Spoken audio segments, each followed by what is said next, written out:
Hello everybody, this is Gareth Goon Speaks back here with another video. I'd like you to hit the subscribe bar, give me a thumbs up if you like the video, or hit the notification bell to be notified when I post my next post.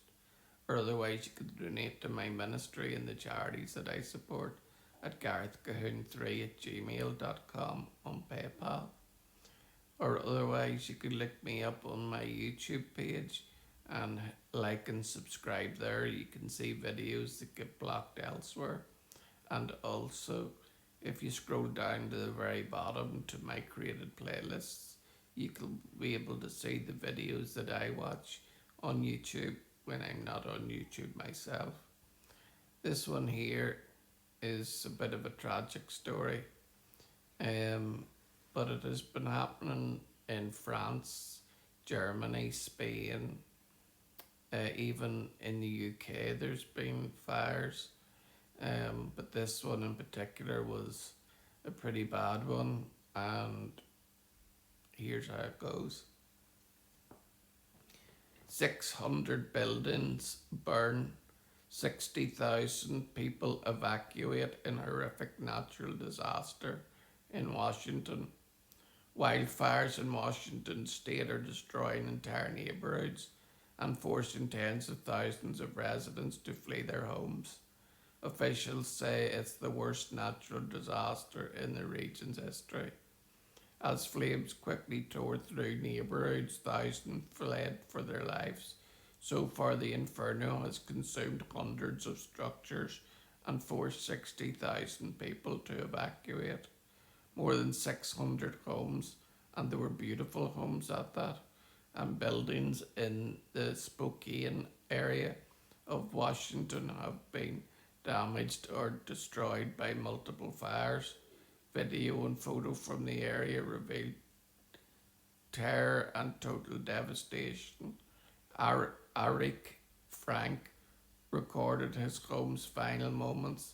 "I don't think I'm going to rebuild here because I don't ever want to have to relive a fire coming up the hill like that again. More than 7,000 acres are burning, and firefighters have come in from California and as far away from as Australia to help battle the blaze. However, as of Monday morning, crews have been unable to contain the fire. Governor Bob Ferguson said there are so many Washingtonians that have just lost everything in a very short matter of time. In just a matter of hours, their lives have changed.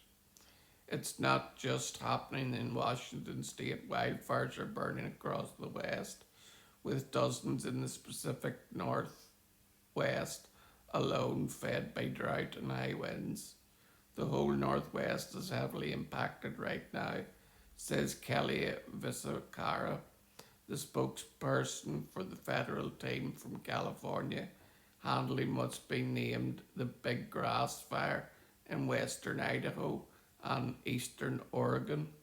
In central Utah, a massive blaze more than doubled in size over the weekend, jumping from 16 square miles to about 56 square miles. More than 100 cattle have been killed according to local enforcement. The National Weather Service issued warnings about the air quality across the Northwest.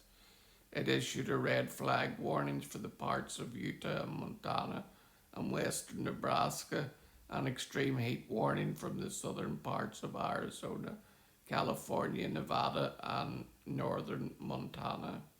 High winds have made it hard to fight fires in the Spokane area.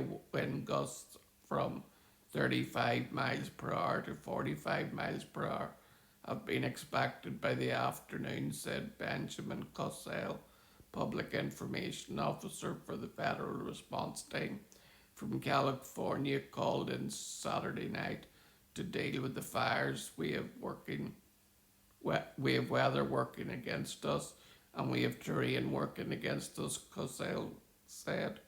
Weather conditions are improving but could worsen again by the middle of the week. In the east, it's a completely different problem, different flash flooding and flooding emergency has been issued in North Carolina, where up to 10 inches of rain have flooded homes and washed out roads in the northwest part of the state near the Virginia border. TikTok video from the area shows trucks that have been flooded with mud covering their hoods. The city of Mount Erie estimates 6 million in vehicle damage following the overnight flooding. Today, flood watches are in effect from Washington, D.C. to Philadelphia and New Jersey. This is a terrible devastation. We must pray for the people that have lost their homes, that they would be able to rebuild in an area that isn't affected by so much flooding or wildfires.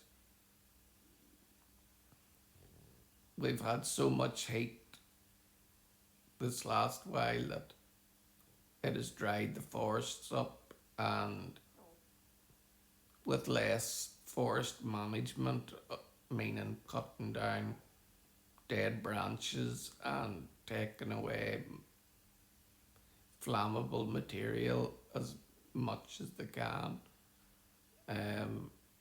hasn't been happening, so these wildfires are more likely to occur. But just pray for those that have lost their homes, that have lost everything they ever knew, and pray that before they build in an area that they will look more closely at the risks of these things occurring, and maybe build in places where there's less weather events that can happen. But unfortunately, when you build in forestry land or in flood zones, these things are going to happen, and we really need to just pray that God would have mercy and that He would restore these people, 60,000 people that have lost their homes. Shalom, Maranatha, and Hallelujah.